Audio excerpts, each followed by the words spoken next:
Hello everyone and welcome to P6 Meet the Teacher.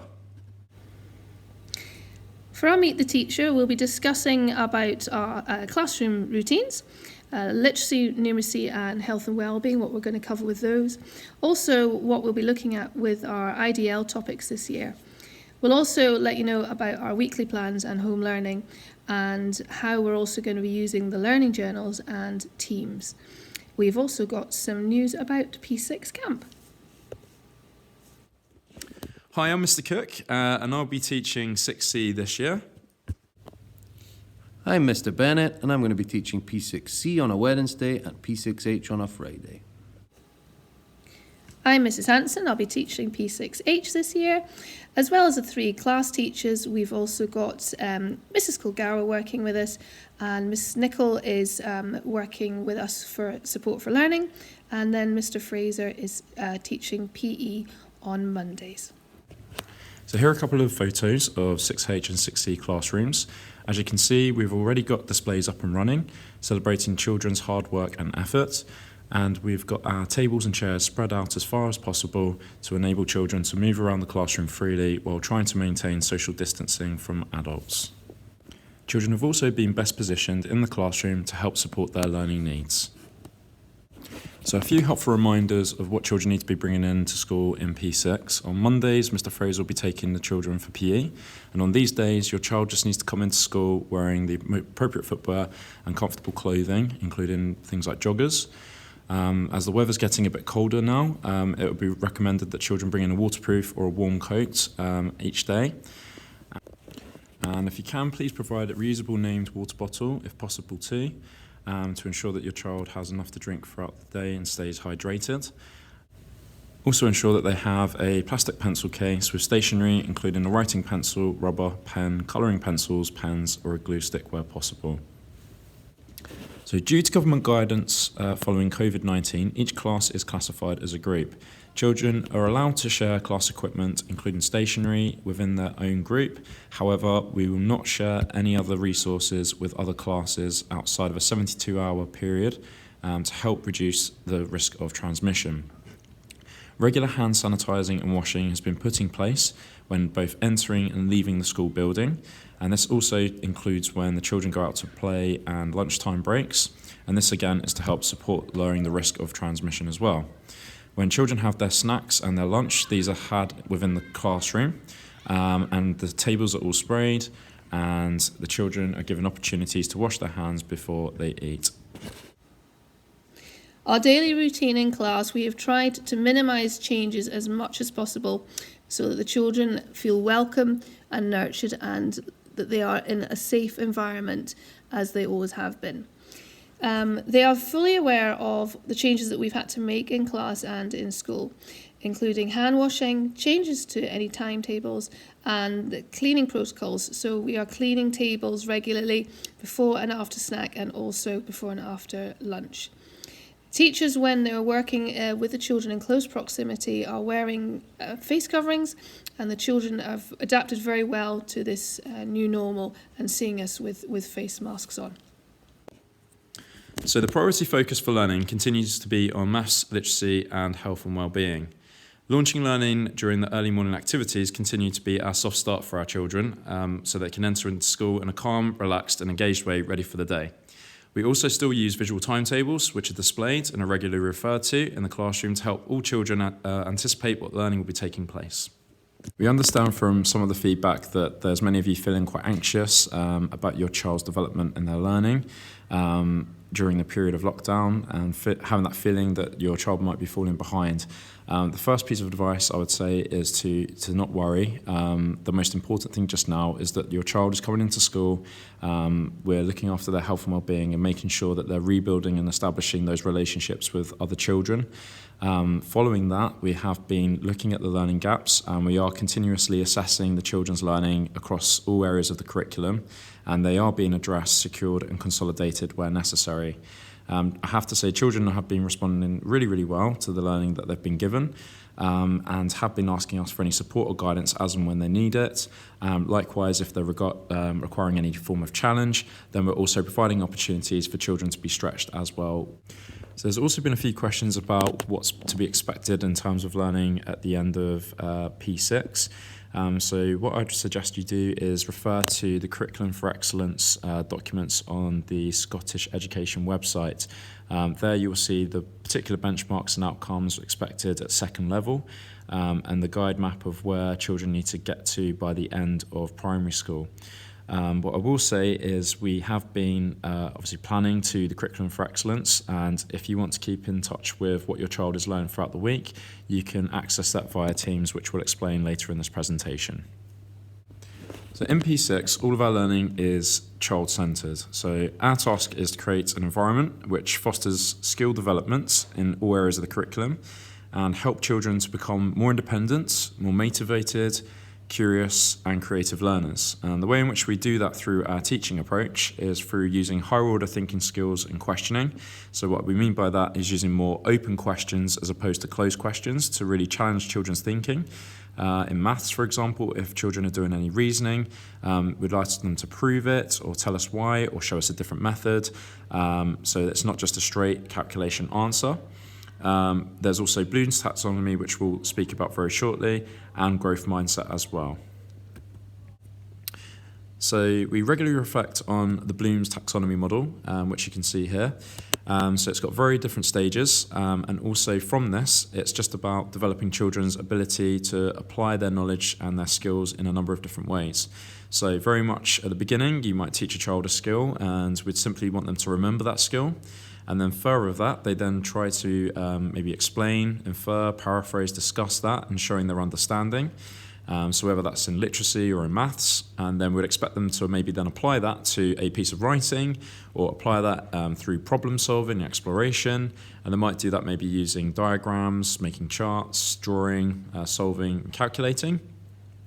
And then further to that, what we do within our lessons is challenge children to then be creative learners, by looking at designing, building, constructing, plan, produce, devising and inventing, evaluating their creations, so critiquing what they've learnt, what they've found out, and also analysing as well, so using those critical thinking skills, categorising things, examining things and exploring the relationships between different areas, whether that's real life contexts, comparing, contrasting different things and organising information.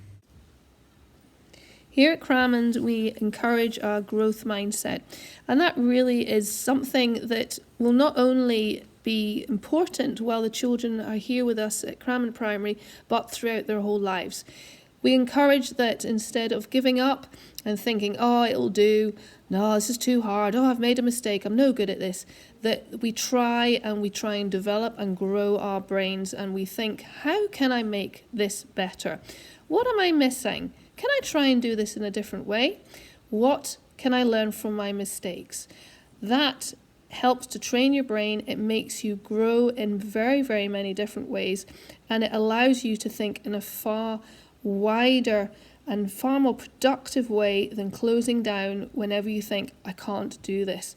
In other words, rise up, face the challenge, and don't be afraid that we make mistakes, and don't be afraid to ask for help as well, because it's something that's important and, as I say, a life skill. So this term we've been having a big push on health and wellbeing. We've been focusing on the Building Resilience programme, which has been promoting mental, emotional, social and physical wellbeing for all children. Obviously, it's been a little while since the children have been back in school, so we're trying to put in the building blocks to ensure that they feel safe, comfortable and happy and ready to learn. Alongside that, we've also been looking at the Respect Me programme, which has been focusing on social aspects such as kindness and social groups and interactions, understanding the meaning of respect and how we can show that and demonstrate that to others and show kindness as well.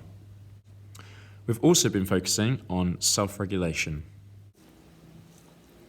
Another thing that is important and that we will use throughout our life is self-regulation.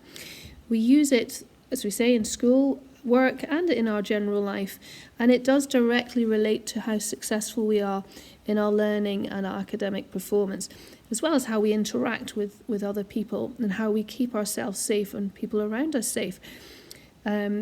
We are using various different programs to help us with this, one of which we'll explain on the next slide. we've been starting to use the zones of regulation. And this is a way for children to understand their feelings and to think about what zone they're in and how they can get back from the blue zone, the yellow zone, or the red zone, back to the green zone, which is where we would want ourselves to be pretty much most of the time. But obviously we all fully appreciate and are very aware that every single one of us can go into any of the zones at any time. So, for example, if we were in the green zone, that would be where we would be hopefully usually all the time. But as we know, it doesn't work always like that. But when we're in the green zone, we're hopefully happy, calm, feeling okay, we're focused and we are ready to learn. Sometimes we might go into the yellow zone where we're frustrated, we're a bit worried about something. We might be a bit silly or wiggly because we just can't keep still. We might become a little bit too excited and lose some control. The red zone, that's when we're maybe really quite angry. We might be getting a bit mad. We might become a bit mean towards other people, maybe even mean towards ourselves. We might be a bit down on ourselves. We might be terrified, maybe taking things out of proportion. We might react by yelling out, by hitting out, and we start to lose more and more control. The blue zone is when we might be feeling rather sad, a bit down, we might be feeling tired, bored, we might be feeling rather sick, because sometimes obviously our emotions can make us physically ill as well as mentally feeling a bit unwell. We might move a bit lethargically, a bit slowly. And when we're feeling like these from any of these zones, as I said, you want to try and get yourself back into the green zone. And there are various different things that we'll be talking about with the children that they can do to help get themselves back into the green zone. What can they do to help get back from the yellow zone, for example? Maybe they could go for a walk or do some colouring, and it just helps you get back into the way of learning. So here's just a quick example of a display that we made for zones of regulation, which children can regularly refer to as and when they need it throughout the day.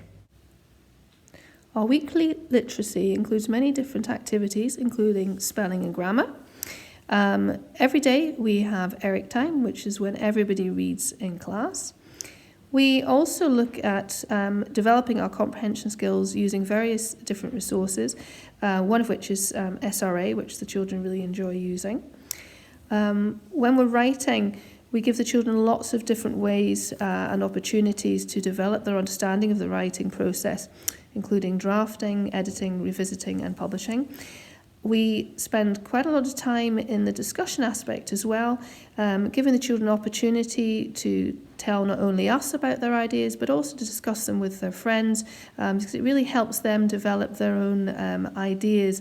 And sometimes, as we all do, we get a bit of writer's block, and being able to discuss it with somebody else just helps our writing move on. Our current text that we're using as the whole class is the book called Wonder, which we've all been thoroughly enjoying, and it's been giving us many different things to discuss, and really has been helping the children to think about everyone in the wider community and how it is that we interact with different people, how we are kind to other people, and we have been investigating the book through various different ways, and developing also our way that we answer, for example, comprehension questions, looking for really deep answers. And we've also going to be having doing little drama sessions linked to Wonder as well. So lots of different activities actually being linked to the book. At Cromwell, we really encourage reading for enjoyment, and the reason for that is there has been proven evidence that there's a positive link between the attitudes between reading and scoring well on reading assessments. Alongside that, there's also evidence to suggest that for reading for pleasure is an activity that has not only academic impact, but it also has emotional and social consequences as well, and can help children with their further development in those aspects. And research also mentions that there's a growing number of children that don't read for pleasure, and unfortunately, as a result of that, it has ended up having a negative impact. So therefore, we would recommend that your child reads 10, 15 minutes a day if possible. We encourage that throughout the day, as Ms. Hanson has mentioned, through our ERIC time and through other reading whole class tasks. Some ways in which we can encourage children to read for enjoyment, as we appreciate sometimes that children aren't always engaged and wanting to read, is to think about different ways in which they can read. So, for example, it doesn't always have to be a novel or a hard book. It could be reading on iPads or other mobile devices. It could also be reading newspapers, comics, anything where there's any kind of reading material, really. So just varying different types of reading material will certainly help encourage that. Alongside that, also having access to books at home certainly has an impact on children's attainment. So if you do have any books at home, then obviously encouraging children to read those would be fantastic. Another important factor is providing children with an opportunity of choice and giving them opportunities to read texts, perhaps that have links to some of their key interests, things that they might be into, and that drives a real motivator for reading. Alongside that, things like literacy target rewards, such as books or book vouchers, also a really effective tool. And certainly in the home environment, it's essential that the early teaching of reading helps to foster a love of reading. So the more that you get involved with your children, so whether you're reading to your child or joint reading together, is where the value really comes in. And children appreciate that and certainly see the value in what they're doing. It's really influenced by the relationships between teachers and children, and also children and families. So just to end on this section, there's a quote here from an author called Paul Jennings, and he says, "Show me the child who doesn't like reading, and I'll show you the child who has never been introduced to the right book." As part of our weekly learning in numeracy, we still have a big focus on big maths, and this is through our clicks and our learnets. During this time, children have opportunities to develop their strategies and their skills, and to also help with their recall of number and times table facts. We're also going to be still continuing to focus on wider maths, so looking at our shape, time, mapping, measure, and other areas of the wider curriculum. And we'll be putting a bigger drive this year on what's known as the CPA model, which is known as the Concrete Pictorial Abstract Model, which I'll explain very shortly. We continue to look at problems in wider contexts, so looking at real life contexts and extended problems which will challenge children's thinking and higher order skills. And as well as that, we'll be developing discussion with mathematical thinking and inquiry so that children can explore and investigate number and facts further. SumDog also continues to be a big driver this year, and we'll be expecting children to access SumDog during home learning time to develop their mental maths and number fluency, and this will also be utilised within school time as well. So currently in maths learning, we're focusing quite heavily on the concrete, pictorial and abstract models. We continue to use big maths within lessons to focus on strategies, and children are able to understand some of the abstract concepts, but without the underpinning of concrete and pictorial, sometimes they're not able to make those firm connections with real life contexts, and enabling them to use concrete manipulatives to use helps them in understanding key maths concepts. And showing things in different ways also gives children an opportunity to express their ideas and mathematical thinking, whilst also developing their reasoning abilities as well. We're finding that this is working really, really well in P6 just now, and we've got a few examples that I'm going to show you on the next slide with regards to some of the resources that we've been using. So here's some examples of some of the resources that we've been using in maths and numeracy this term. So our primary focus has been on number and number processes. So we've got place value counters, hundreds, tens and units, also known as deans, that we've been using along with things like number fans and number lines to explore the value of different numbers and provide children with an opportunity to master ways in which they can represent numbers in different ways, which has been quite challenging for some children, but it has given them a real good sense of number value, so that when we come to calculation, which will be in the next week or two, they will have a firm foundation and understanding of the values and what they mean. I am very lucky that I'm going to get the opportunity to work with both classes in Primary 6 this year, P6C on a Wednesday and P6H on a Friday. During my time in class, I will be covering a combination of the following subject areas. I'll be looking at maths, focusing on topic maths, and as often as possible, doing it in the outdoors. I'll be doing a focus on fitness in PE. I'll be looking at modern languages, to start with a focus on French. I'll be looking at geography, and moving forwards, I will be looking at ICT skills and the responsible use of iPads, as these pupils get used to having iPads more often across their day to help with their learning. I am very excited about having the opportunity to work with both P6 classes, and I really appreciate the ongoing support of the parents and the pupils as we move on and look forward to the year ahead. Throughout the year, we'll be looking at lots of different topics or interdisciplinary learning. At the moment, we are working and learning about exploration and space. This is not going to be purely about exploration of space. We are starting with the exploration of space, and but then we're going to be moving on to looking at exploration of the land, exploration of the sea. We're going to be finding out about different explorers and the things that they have found. And it will be not only explorers from the past, but also modern day explorers too. Throughout the year, we'll be looking at healthy lifestyles. So for example, foods we're eating, things that maybe we do which can impact on our health. So for example, smoking. We'll also be looking at living and growing and how our bodies develop and change as we get older. We're also going to be looking at Scottish society and migration, and finding out all about the wealth that we have within our society from people that have joined us from around the world. We're also going to look at sustainability and energy.